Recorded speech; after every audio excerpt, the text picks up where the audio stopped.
Muito bom dia! Bora para mais uma leitura do livro Espinhos do Tempo, com a Zíbia Gasparetto. Por outro lado, como explicar seu afeto por ela, a falta de atração física entre eles? Como entender por que eles haviam se casado?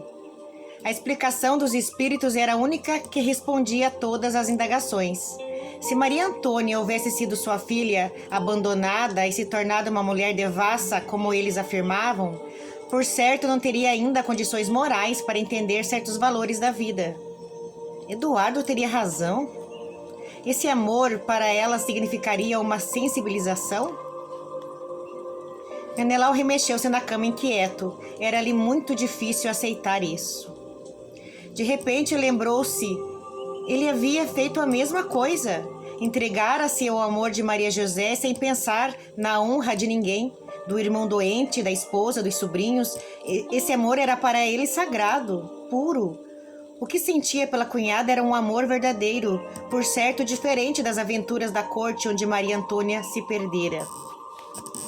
As palavras dela vieram-lhe à mente. Eu amei, eu amo. Não me importam os preconceitos e as convenções sociais. Tudo o que eu queria era estar junto dele.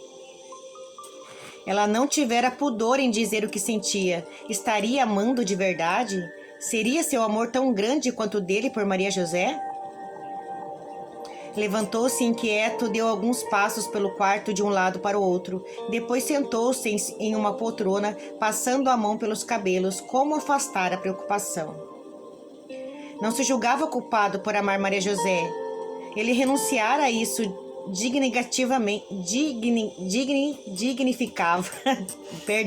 dignificava seus sentimentos.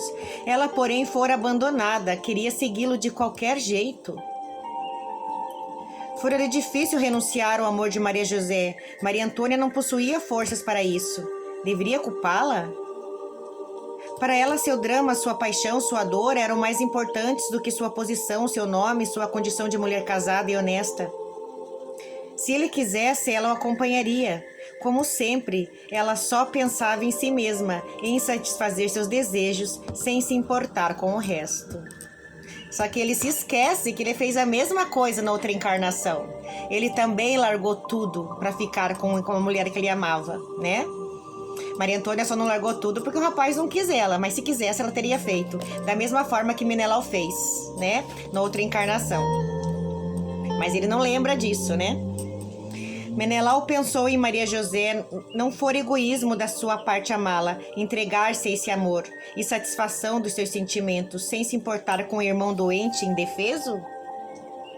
A consciência acusa, mesmo que a gente não queira, a consciência acusa. Meu Deus, pensou ele aflito, teria sido isto o meu castigo? Teria a vida me justificado, fazendo-me sentir a mesma dor que causei? Pensou em Demerval. Ele não soube em vida, mas descobrira depois de morto. Por certo, o teria odiado. Pela primeira vez pensou no irmão enganado, tendo entre os filhos um que não era seu. O que ele teria sentido no lugar do irmão? Sentiu-se arrasado. Demerval precisava perdoá-lo, compreender que ele não fizera nada proposital. Acontecera. Ele não encontrara forças para evitar. Arrependera-se, renunciara. Era-lhe muito difícil essa renúncia. Amava Maria José. Esse sentimento era independentemente da sua vontade. Não conseguia dominá-lo, impedi-lo de manifestar-se. Estaria sendo punido por esse crime? Suspirou fundo. Como exigir contas a Maria Antônia? Com que moral? Seu casamento com ela havia sido um erro, pelo qual ambos estavam pagando um preço muito alto. Se ele realmente houvesse sido seu pai em vida passada, se a tivesse abandonado pelo amor de Maria José, por que se propusera fazer agora a recuperação desse espírito, se não possuía condições de cumprir?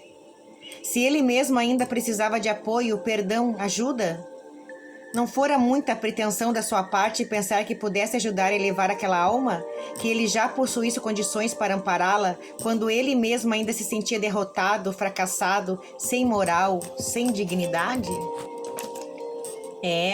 Às vezes quando a gente está lá na espiritualidade é bem fácil a gente prometer um monte de coisa, né? Porque a consciência pesa, o remorso vem e a gente quer se punir de todas as formas, a gente quer se retratar de todas as formas. E muitas vezes a gente promete coisas que não pode cumprir, porque chegou aqui e esquece, tá? A tentação dele nessa encarnação seria Maria José, o amor que eles sentiam pelo outro, que ele teria que resistir, e ele até de certa forma resistiu, porque não largou tudo para ficar com ela. Mas lembrando sempre, lá na espiritualidade, quando a gente desencarna, nossa mente ela se amplia de uma forma extraordinária. E a gente começa a rever dor que causou nas outras pessoas como se fossem nós. Aí a consciência pesa, o remorso bate e não existe nada pior, não existe castigo pior nesse mundo do que o remorso. Não existe nada pior nesse mundo do que o arrependimento de ter feito alguém sofrer. Aí quando a gente está lá, é tudo mais fácil, os espíritos superiores conversam com a gente, né, nos ensinam, nos mostram, nos guiam. Então lá na espiritualidade é bem fácil a gente prometer as coisas. E a gente promete, porque do fundo do coração a gente quer mesmo resolver essa questão. Só que quando chega aqui as tentações vêm. E a gente tem que resistir às tentações. E aí a gente acaba metendo os pés pelas mãos, a gente acaba fazendo outras escolhas, indo para outros rumos e não aquele que a gente se determinou.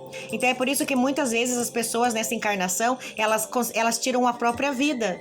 Por quê? Porque as provas que vêm em cima delas são tantas que elas não conseguem superar, que elas não conseguem resistir. Então o que elas fazem? Ou elas tiram a própria vida, ou elas vão para o mundo das drogas ou do alcoolismo, tá? Porque elas não conseguiram cumprir essa missão, o espírito fica inquieto. Então é importante, bem importante, já quando a gente seguir qualquer escolha na vida, pensar a longo prazo, pensar lá na frente. Tá começando certo ou tá começando errado? Porque se começa errado, termina errado. Então é importante não agir pela emoção, é importante não se entregar para o momento da paixão ou da raiva ou do desespero. É importante pensar a longo prazo. E se eu fizer isso aqui, o que vai acontecer lá na frente? O que pode acontecer lá na frente? Eu vou me arrepender? Então é importante a gente pensar antes de tomar qualquer atitude, tá? Porque a promessa já foi feita antes de reencarnar. E uma vez a promessa feita, não tem como voltar atrás, tá? Difícil a gente lembrar as coisas que prometeu. Mas se as coisas acontecem na nossa vida como provação, é porque por alguma coisa a gente tem que superar, alguma prova a gente tem que passar, algum obstáculo a gente tem que vencer. E com certeza, isso tudo são promessas que fizemos antes de reencarnar. Pense nisso. Tenham um bom dia, fiquem com Deus. A live já vai começar.